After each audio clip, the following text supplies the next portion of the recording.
Nós vamos iniciar agora a nossa segunda mesa desse encontro e estamos contando aqui com a presença de dois companheiros que muito contribuíram para a organização do nosso sindicato e para a organização, de modo geral, dos trabalhadores e trabalhadoras desse país. Aqui do meu lado, o professor Tarcísio Mota, que hoje é o vereador do PSOL e que contribuiu bastante, especialmente em Caxias, né, onde nós atuamos juntos, com a nossa luta. Aqui o Pitel, que é funcionário administrativo, foi também coordenador geral do CEP, muito contribuiu na organização geral e faz parte da direção da CSP com Lutas. Esse nosso tema é a conjuntura e os nossos desafios. Gente, bom dia. Bom dia. Queria começar agradecendo ao CEP pelo convite, agradecer a vocês pela recepção, né, aqui, quando cheguei, etc., todo o carinho recebido. E eu acho que eu cheguei a falar com uma ou outra aposentada que veio me procurar, de que eu venho aqui também hoje para aprender, né? Muito mais do que para falar alguma coisa, etc. É muito mais para provocar um pouco de reflexão em todos e todas nós e, de um certo sentido, também ouvir um pouco vocês. Para mim é muito gratificante toda vez que eu volto a um espaço do meu sindicato, né, do CEP. Eu fui diretor do CEP Caxias durante 11 anos e fui diretor do CEP Central durante 8 desses 11 anos. Desde que o processo eleitoral foi se encaminhando para o final e depois no resultado da eleição, nós todos estamos sentindo um misto de apreensão, preocupação com o futuro que virá, né? Há uma situação de que a gente precisa avaliar esse período sabendo que será um período difícil. Há momentos em que a gente se espanta, em que a gente tem a impressão de que é uma derrota enorme. Há momentos em que a gente avança, mas em todos esses momentos, seja de alguma perspectiva de apreensão, de preocupação, seja em momentos de vitória, a luta de classes continua acontecendo e a roda da história segue girando. O que foi que aconteceu nesse resultado eleitoral, né? A eleição da extrema-direita encarnada em Bolsonaro, como disse o Vladimir Safat, numa espécie de um laboratório da junção entre fascismo, neoliberalismo e fundamentalismo cristão. É algo apavorante, né? Nós enfrentamos no último período várias faces do neoliberalismo que o tempo inteiro atacavam diretamente os aposentados. Fim da paridade, cobrança dos inativos, né? Exclusão de planos de carreira, exclusão dos próprios reajustes salariais, atrasos no pagamento, diminuição dos valores do aposentado. Isso tudo nós enfrentamos há muito tempo, essa face do neoliberalismo. Mas essa junção do neoliberalismo com características de um reacionarismo que tem marcas fascistas, de um Estado forte e repressor e que faz a censura, que impede e persegue os inimigos, com um fundamentalismo religioso, isso é um elemento novo na conjuntura. Eu acho, e não sou eu que estou inventando, várias pessoas têm dito isso, que a eleição do Bolsonaro marca definitivamente o fim da nova República Brasileira. É o fim de um período e o início de um novo. Naquele período da luta contra a ditadura, do início do chamado período da nova República, esse período supostamente democrático, qual era a preocupação nossa, dos movimentos sociais, daqueles que lutavam contra a ditadura? A pergunta que todos nós, do lado de cá, nós tentávamos responder e tínhamos diferentes respostas era: como é que eu construo um país democrático? Como é que de fato a gente faz a democracia ser algo real? Mas houve uma síntese, alguma coisa construída que se conseguiu conquistar naquele momento, que está lá na limitada, mas com determinados projetos claros ali, Constituição de 88. A reforma agrária, é verdade, foi derrotada na Constituição de 88 e várias das propostas mais radicais dos movimentos foram derrotados.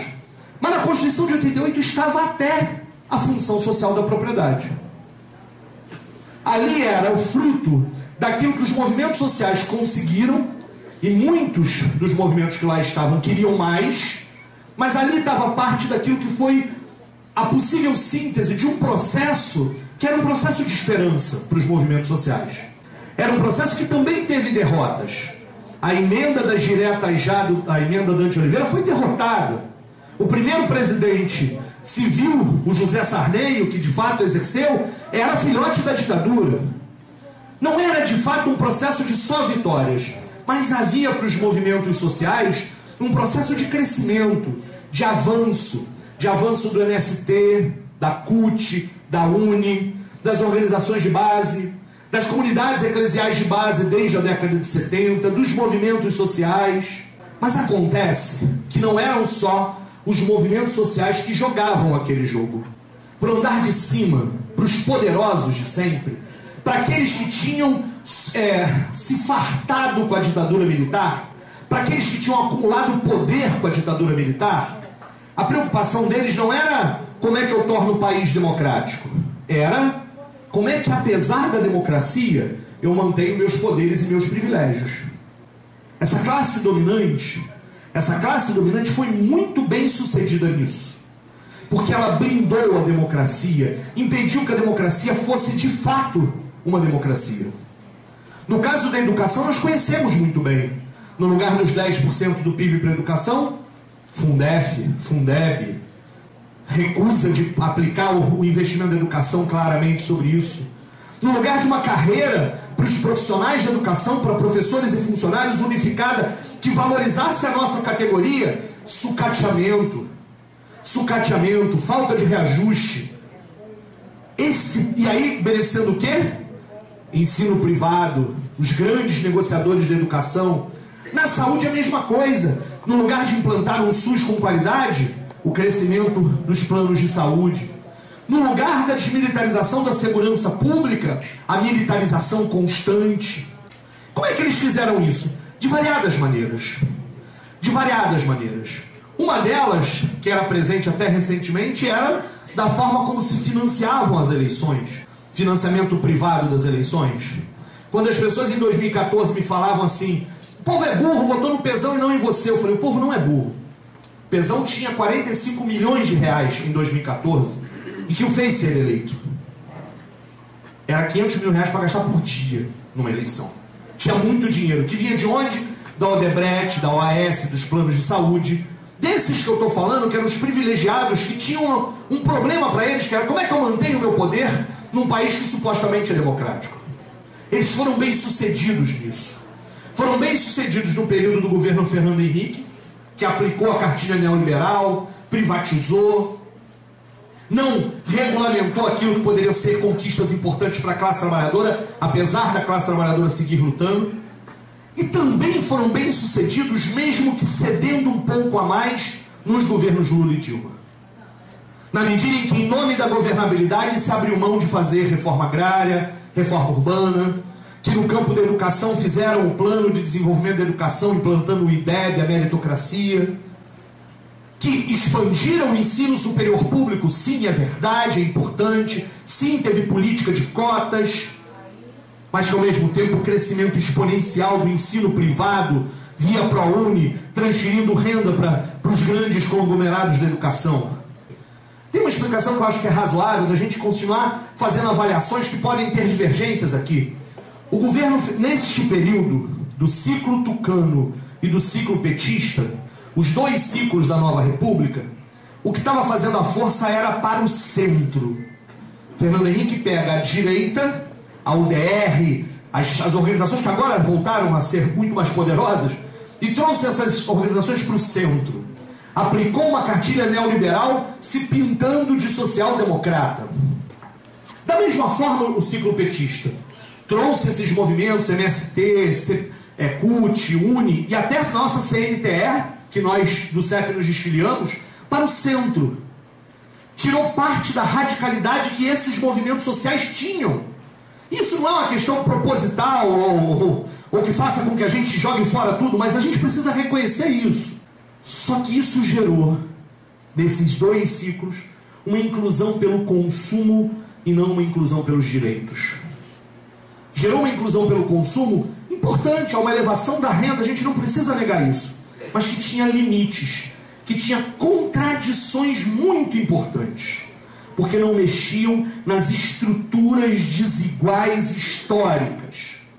Acontece que em 2013, este processo de trazer tudo para o centro explodiu. Deixou de ser possível esta ideia da conciliação, esta ideia em que as contradições eram jogadas para baixo do tapete e a lógica de uma incorporação pelo consumo fosse suficiente para acalmar. 2013 explodiu tudo. Mas antes disso, em junho de 2013, da Copa eu abro mão, eu quero dinheiro para saúde e educação, 20 por 20 centavos, o aumento da passagem escancarava uma ideia de que as pessoas não tinham mais direito à cidade.